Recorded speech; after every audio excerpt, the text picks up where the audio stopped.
welcome to our next talk. It's about the daily malware grind by Tim Berghoff and Hauke Gierow from G-Data. Please enjoy the session.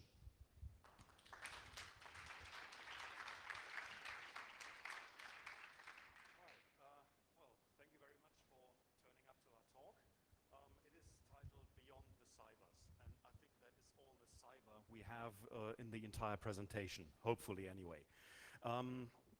This is a bit of a reference to last year's talk that we gave here, which dealt with security and its sometimes tenuous relationship with the media. And this is also going to play a role during this talk.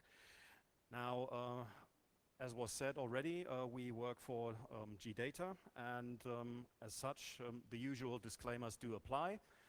And about myself, my name is Tim.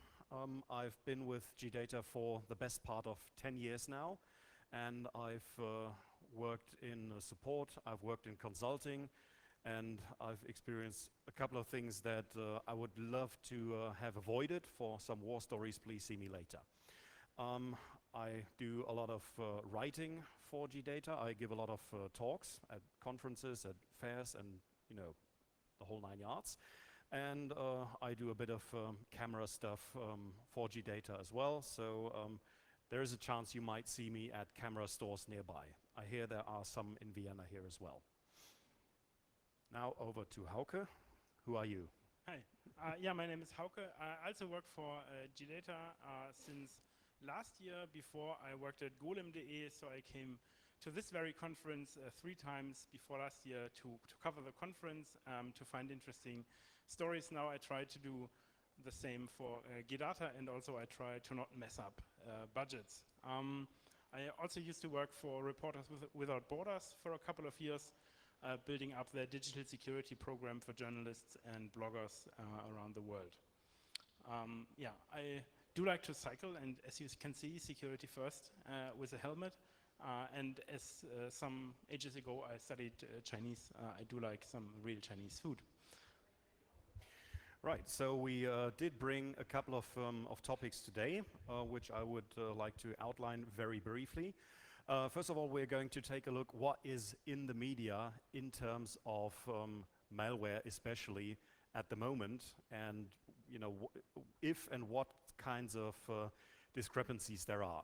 Spoiler alert, there are some discrepancies. And we're going to take a look at a couple of statistics. If you are allergic to statistics, please try and bear with us. We're going to share some thoughts as to where any discrepancies might come from. We are trying to offer a couple of reasons why things happen the way they do. We are not trying to provide the be-all and end-all in terms of the questions that may arise during this presentation, but we'd like to give some suggestions and maybe engage in a bit of a dialogue later on. And of course, we are trying to wrap it up with a couple of other interesting facts. Now, I'm giving the almighty laser sword over to you. Yeah, thank you. So to start off, what do we know about security when we just read general purpose media, right? There's a lot of stories about ransomware, and then there's more stories about ransomware, and then there's even more stories about ransomware. And sometimes there's stories about malware that is being used to then later install ransomware, right? So why is that? So I think one very important reason is that ransomware is a thing that you can see, right? It's a malware that has a direct consequence. It's very easily visible to people, and also sometimes it has fancy and or maybe sometimes funny ransom notes that make good pictures and good headlines, right? But not all that is out there in the malware space is actually ransomware. There's a lot more, and we want to show that. I think one important thing why ransomware is covered a lot in the media is also because there's a bias for new stuff, and ransomware is easily repackaged and easily sold and bought on some cyber darknet forums. So this is a very recent and very often occurring problem, but it's not the only problem. Here's one more ransomware headline for you, right? So, of course, these kind of infections have a great impact, especially if they, for example, infect a hospital or other institutions. And so it's a legitimate thing that there are reports about it, but there's much more to this. You wanted to say? Exactly. So we've seen a lot of really large numbers in the media. Ransom demands get ever higher, and just to be clear, this talk is not going to play down the issue that is ransomware. It is in fact a problem, and a big problem at that, and we should definitely treat it as such. But as the media seems to have a propensity for liking to publish the largest numbers possible, we should bear in mind that this is not all there is when it comes to malware. It just happened to be that ransomware is the loudest and most visible of all, and the media loves that. Speaking of visible, there's a bit more. So we have one tool, and this is a tool that is used quite often. It's Emotet, and I think it's fair to say that Emotet nowadays is the go-to tool for criminal groups. Emotet is offered as a service. You can even buy pre-compromised systems. So some group will infect a company, and then you can buy an infected company. And what you can see here is new versions of Emotet that is unique hashes that we see in our analysis systems. And so you can see here, sorry, you can see here the graphs over the year so far. You can see that there was a very calmer summer, and then in August things were heating up quite a lot. So these are not detections out with our customers, but this is, as I said, unique hashes in our analysis backend systems. Yeah, so, but as you can see now in the next slide from Tim, there's other malware that is actually even distributed much further. That's absolutely right. Now, just again, Emotet does have a space usually in the top 5 when it comes to malware. But there is one other type of malware that also is consistently present in this top 3 to top 5 detections, and that is actually a coin miner. Now, we can see the whole campaign really started taking off towards the end of July. And there is a possible reason for that, which I'm going to go into in a couple of minutes. And this particular coin miner and its derivatives show up pretty much consistently all the time in the top 3. Now, to put it into perspective, we've superimposed 2 graphs here. The lower one actually being Emotet, and the one with the massive spike towards August, that is our coin miner. And we were quite surprised when we first saw the data and tried to come up with a reason why these coin miners, or this coin miner in particular, is so far ahead of other types of malware. Usually we expect to see whenever we create graphs like that to be those two to be rather close to each other. Sometimes a bit more, sometimes a bit less. A bit of deviation is perfectly normal. But this is, I would say, pretty significant. And one possible reason for that might be, given that this particular miner is oftentimes used to mine one particular cryptocurrency named Monero.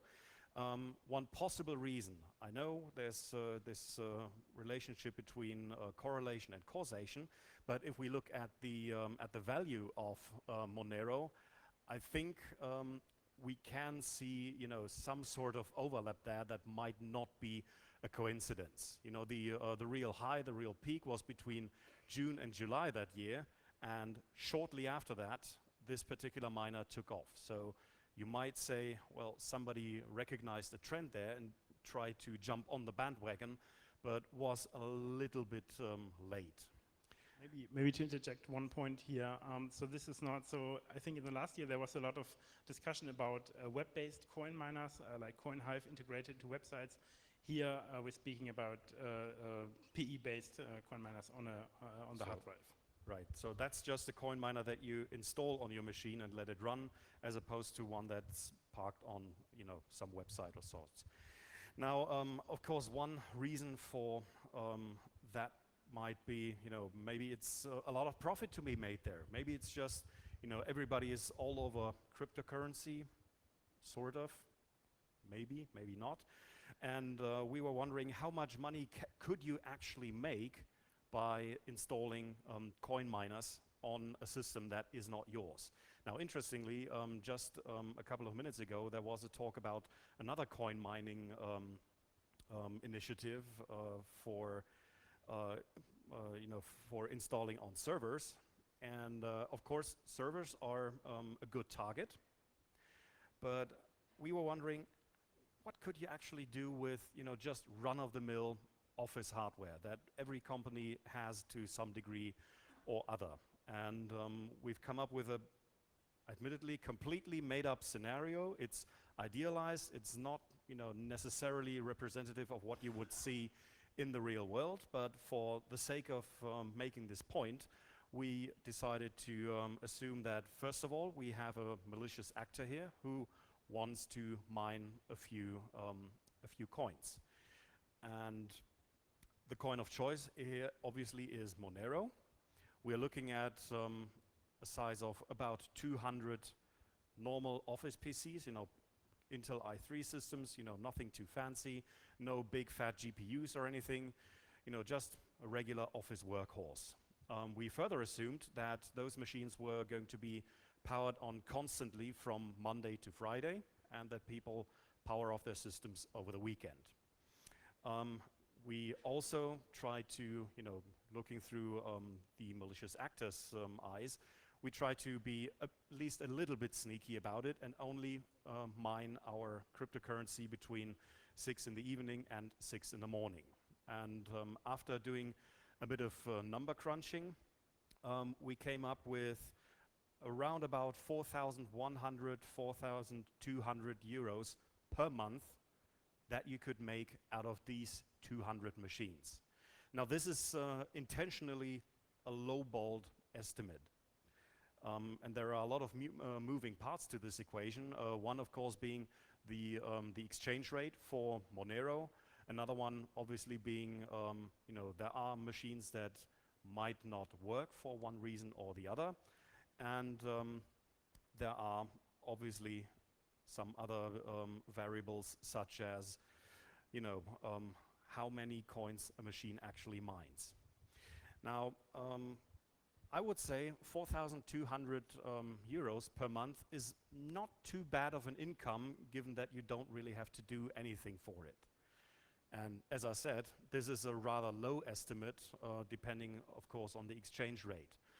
And depending on how many machines you infect, 200 machines is not that much in the grand scheme of things.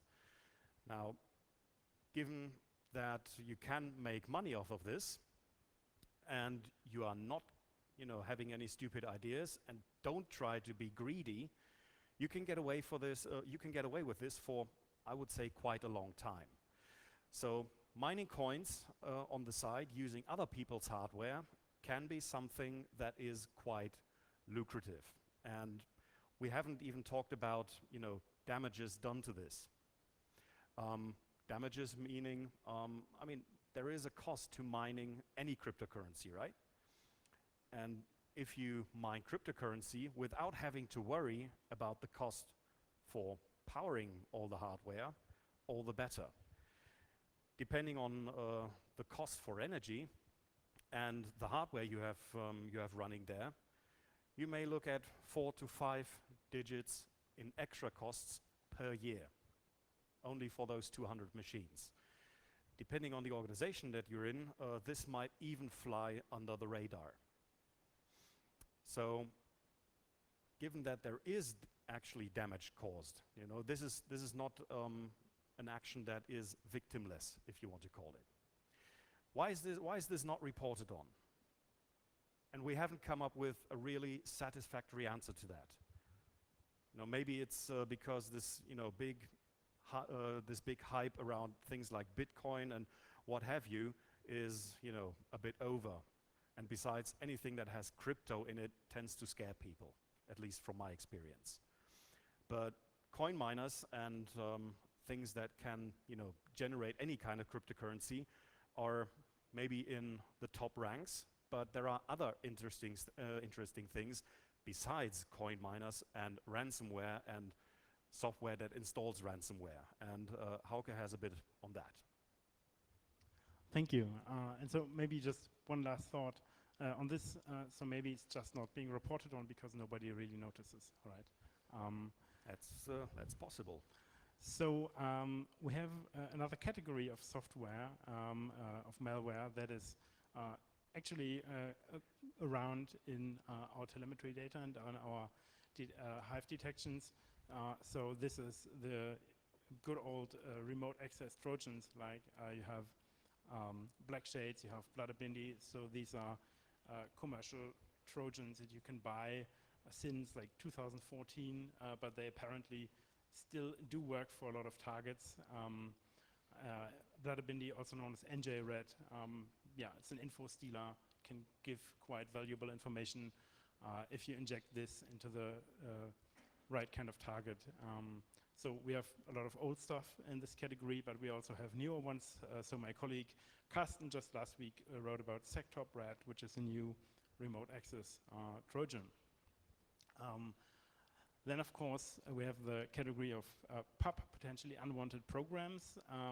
So in about 3 weeks' time, many of you might go home to your families, and then this is what you might find on many parental computers, right? They always need all of those toolbars. Yeah, so, I mean, has anybody ever seen a parental computer with 4 or 5 toolbars? I certainly have, right? So this stuff is also still around, so with software bundling, adware, we see that, yeah, quite consistently in our data, and so, yeah, we just wanted to shine a light on this. Then there's other stuff that has been around for ages. There's still classical viruses out there, like Remnant or Virus, that just inject themselves into executables and spread this way. And what we also saw quite a lot still are keyloggers. So also a handy tool for criminals to have, or FTP or other credential stealers. Well, maybe somebody has happened across an old medium with, you know, some file on it, and they wanted to check what it is, and they forgot it. Oh, that's my sample collection from like 20 years ago. Whoops. So that has also happened. You know, people setting loose old malware samples inadvertently, and those show up in our telemetry as well. And then also, of course, you have sometimes reports about configure in a German nuclear power plant or something. So you have a lot of very old industrial control systems still out there that is still vulnerable to this kind of attacks, and that is also harder to secure today when you don't do it right? When you don't segment your network and so on. So these make for some easy targets still, even for quite old malware. The same is true, what is true for malware is also true for spreading malware, right? Open RDP ports are still an issue, and we see this quite a lot. So when you look at Showdown, you can say for Germany alone, we found more than 140,000 RDP ports visible to the internet, and we know from incident response measures that quite often weakly secured or not even secured RDP ports are being used to go into the network. So there's no fancy exploits required at this stage.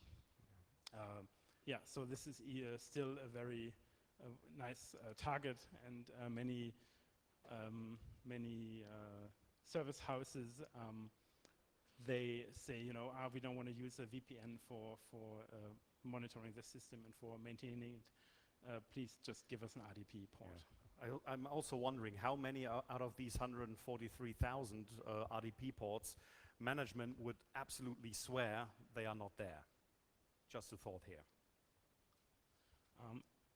And of course, we still have people who like to click on links a lot.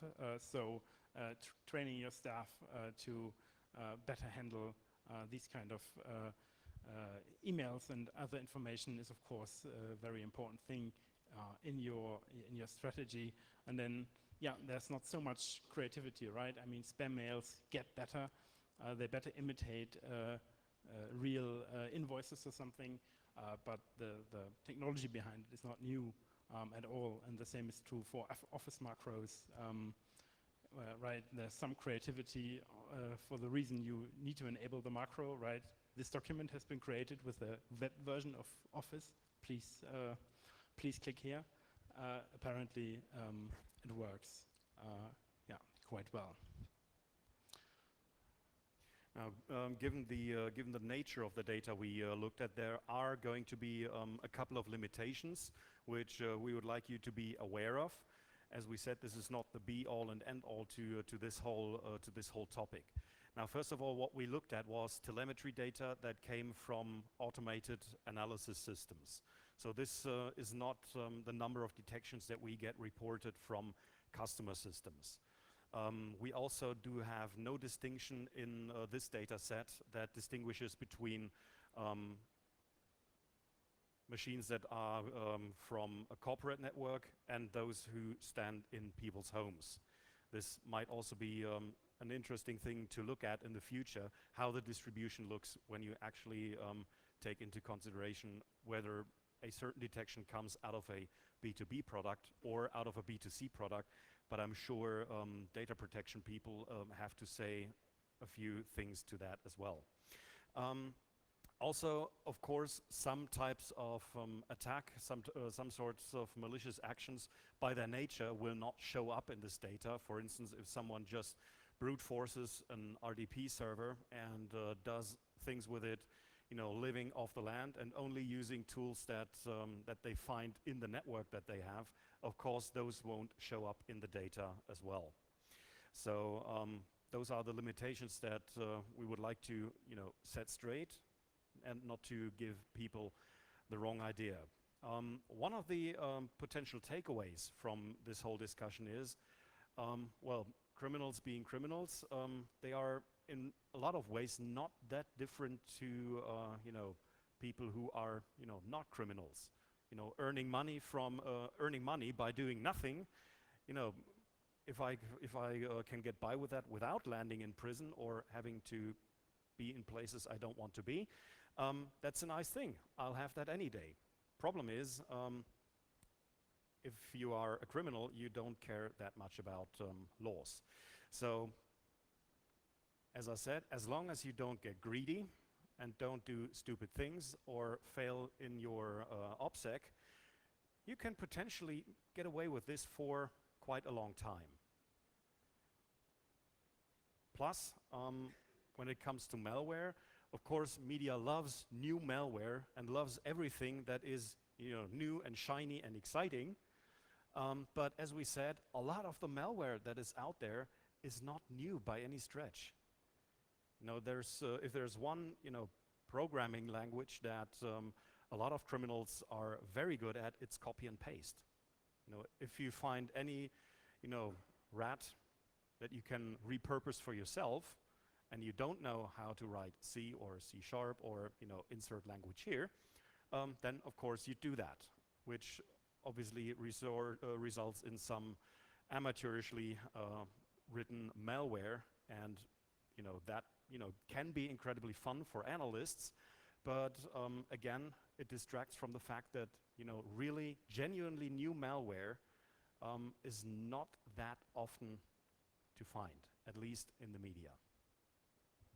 and also if you look at data published by all AV firms, there's very big numbers like, oh, we have so and so much, 100,000 new types of things.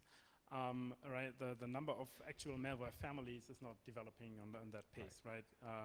So sometimes you have things around like Emotet that change their means over time, but it's not all new and shiny. Right, and overall, if you look at the numbers over the whole year and only look at the top 10, there is not that much movement in there. You might have, a little spike from one family and a little, dip from the other, but overall, you always find the same, 10 malware types at the top.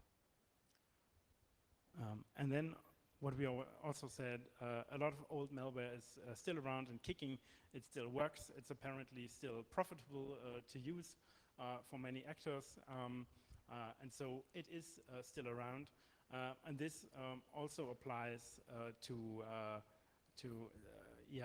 state actors sometimes, right? Not all the states that use malware to spy on activists have the purchasing power to buy the latest NSO group Pegasus or to buy Finfisher software. They will just use crappy commercial malware for many purposes. And so, we just want to sharpen the view that there's a lot of things beyond the nice and shiny and new malware types, and that it's really a good idea to still keep looking also for legacy stuff, because this will help also your security. Exactly. So I think we have some time for questions. So if you have any questions or suggestions, that's a difficult word. Excuse me. So if you do have any suggestions or questions or anything that you would like to discuss, now's the time. Otherwise, Hauke and myself are going to be around for the rest of DeepSec. And if you are at B-sides after DeepSec, then I'll be there too.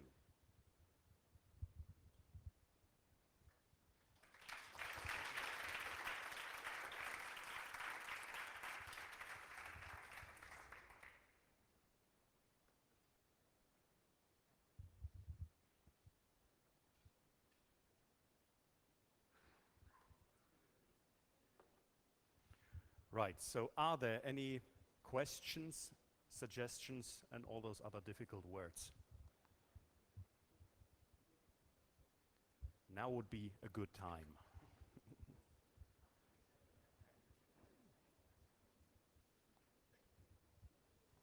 So I think not. Thank you very much for your speech.